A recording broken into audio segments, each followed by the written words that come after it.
Sariwang-sariwa pa po ang nakuha kong informasyon, very reliable information. At ito ina-address ko rin dun sa ating mga napaloob dyan, mga drug lords natin dyan sa Maximum at sa Building 14. Nagkaroon po sila ng pool o nangalap po sila, nagkasundo sila, yung mayayamang mga drug lords dyan, na mag-pool ng 100 million pesos para daw i-corrupt ang Secretary of Justice. At kung hindi makukurap ang Secretary of Justice, ay i-liquidate na lamang ang Secretary of Justice at sila po ay mayroong kontrata na 50 million pesos for my head. Yan po ay tinanggap na ng isa rin sa mga inmates dyan sa Building 14.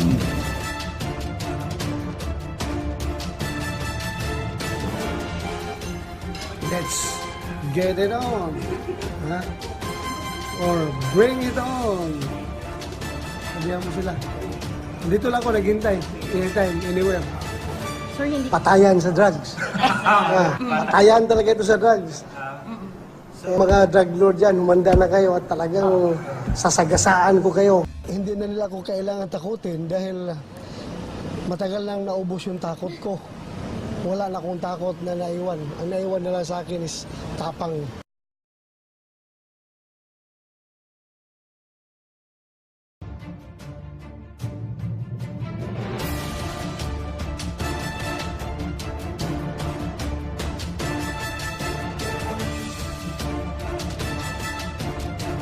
Dito! Look at me! Dito! Look at me! Look at me! Dito! You look at me! You're Peter ko! Ikaw pala siga dito. Ha? Ha? Eh, sabi mo nga sa interview mo, siga ka eh. Ha? Dagdagan mo pa yung office mo, sabi mo, hindi ka lang, ano, hindi ka lang killer, karnaper pa. Ano pa yung sabi mo? Dagdagan mo lang. Sinagot mo lang. So, ikaw ang mayor dito. Ano?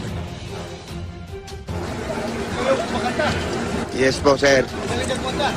Konti, sir. Kupos ka ng kanta para sa akin, ha? Yes po, sir.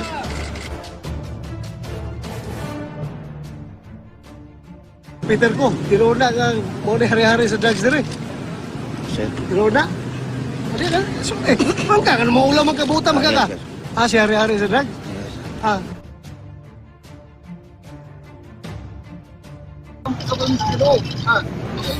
Puri mo makaluwas sa itong dalan. Walay lain makaluwas sa itong dalan. Hindi ka maluwas sa Ginoo, hindi ka magkilaro. Ha? Huwag ka kilaro para maluwas ka sa Ginoo. Ha? Ha? Go, sige, siguro mo, gusto ka. Ha? Okay, iwayo. Ha? Iwayo, ha? Iwayo. Pasensya na mama. Nipit kayo. Baba pa! Diba? Present. Pa, may isang step down pa. Ayan. Oh. Sir, sino siya? Anong pangalan? Anong pangalan mo? Albert Kulanco. Taga saan ka? Sami City.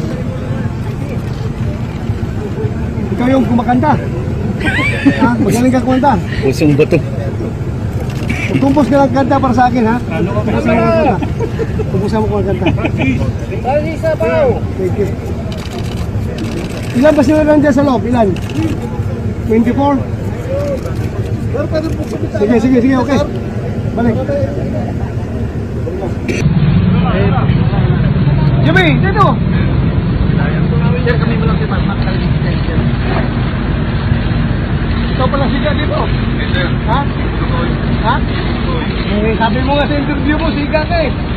Ha? Dagdagan mo pa yung office mo, sabi mo, hindi ka lang, ano, hindi ka lang killer, karnaper pa. Ano pa yung sabi mo? Dinagdagan mo lang. Dinagot mo lang. So, ikaw ang mayor dito. Ano? Maximum. Sige. Thank you. Saan si Juan? Si Tulangko. Buta na po nyo. Magitan ka. Butan ka. Ha? Meron ka ha? Butan ka. Butan ka. Diba? Dino na yung ginagawa ni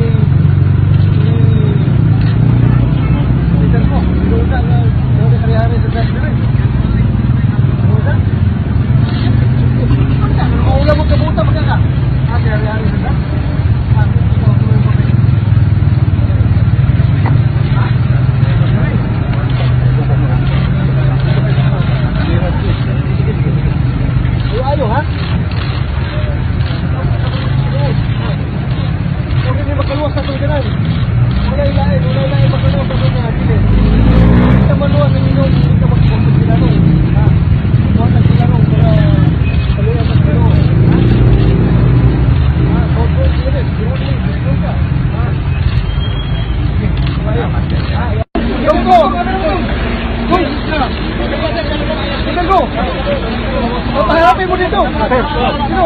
Harap dito, harap dito. Harap dito. Look at me. Dito. Look at me. Go, Peter ko.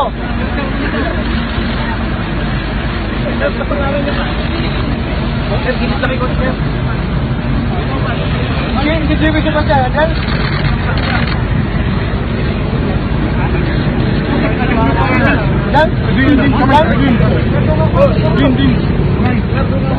Patawag mo si Sila. Eh, kita ko, namumutla lahat, di ba? Takot.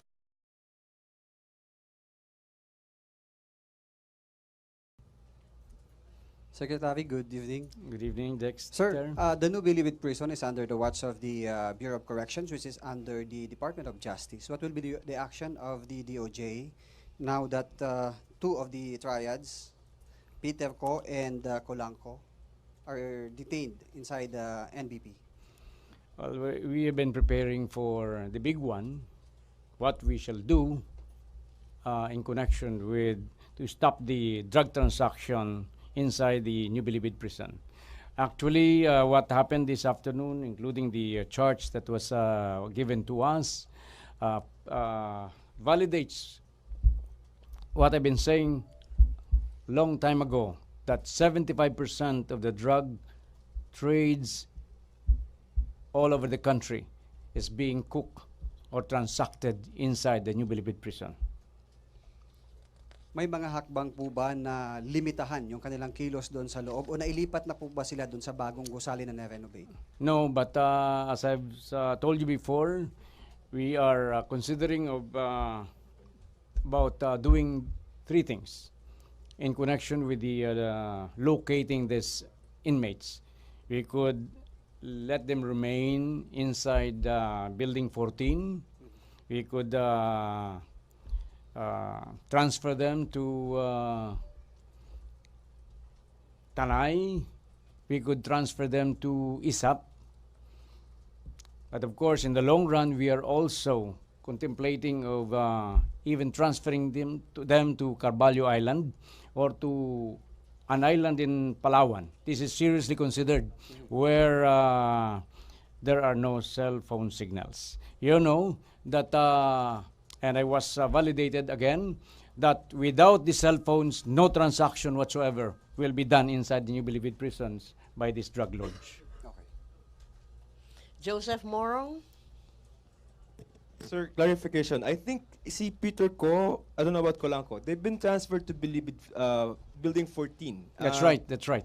So nandun na sila, sir, no? Nandun na. Sir, can you just elaborate on the network, no? So we have at least two groups here, Peter Ko and then Colancos, or are they related?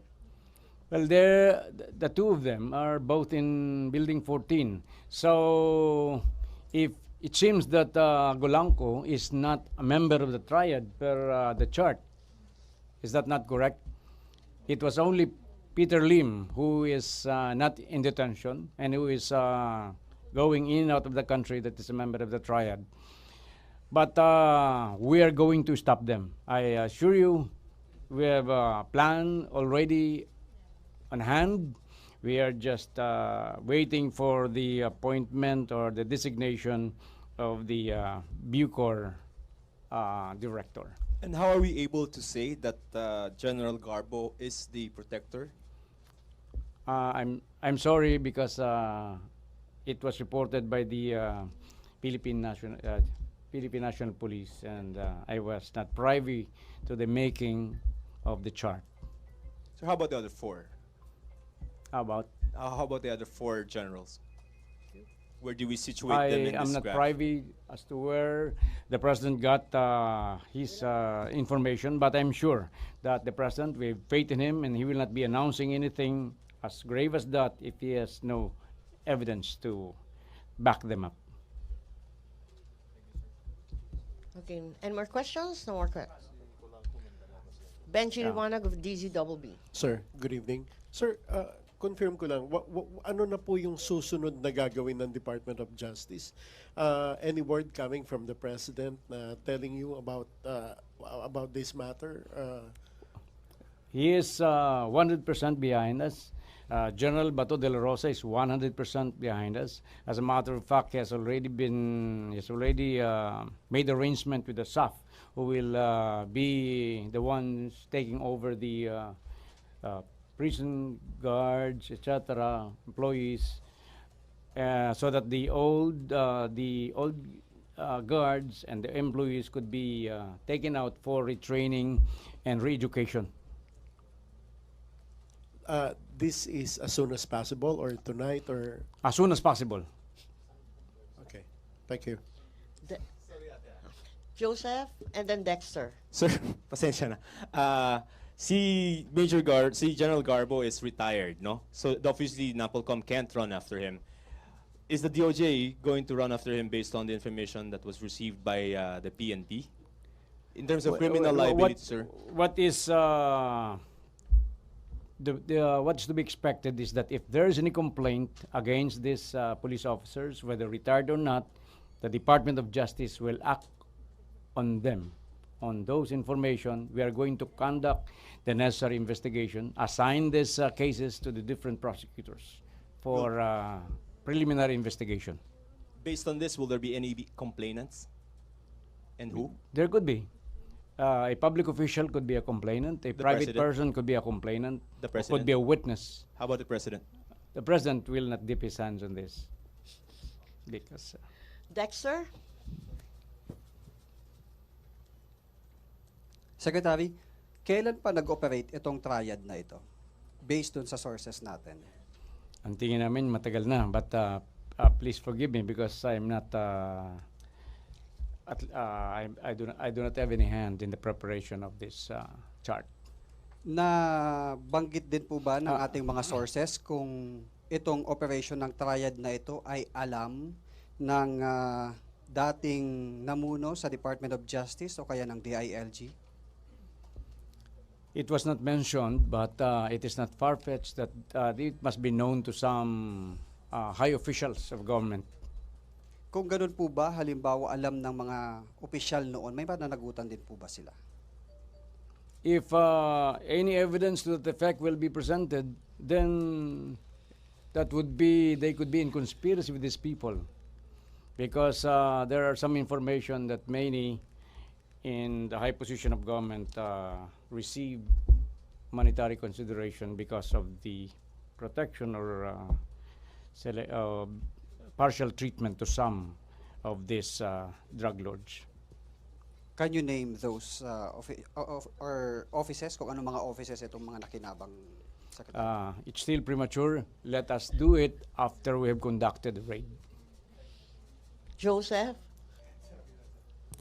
Sir, if you or si Soljan Calida would know, what does General Garbo get from cuddling itong mga triad na to? Well, I think the question is very simple, and I believe that the answer should be very simple. So there must be some. I'm speculating. I do not want to speculate. Maybe Soljan Calida would have been briefed about it? Andiyan pa ba siya? Hi, sir. Wala na? Soljan Calida is no longer. He is celebrating already his birthday. Yes. Okay, thank you very much.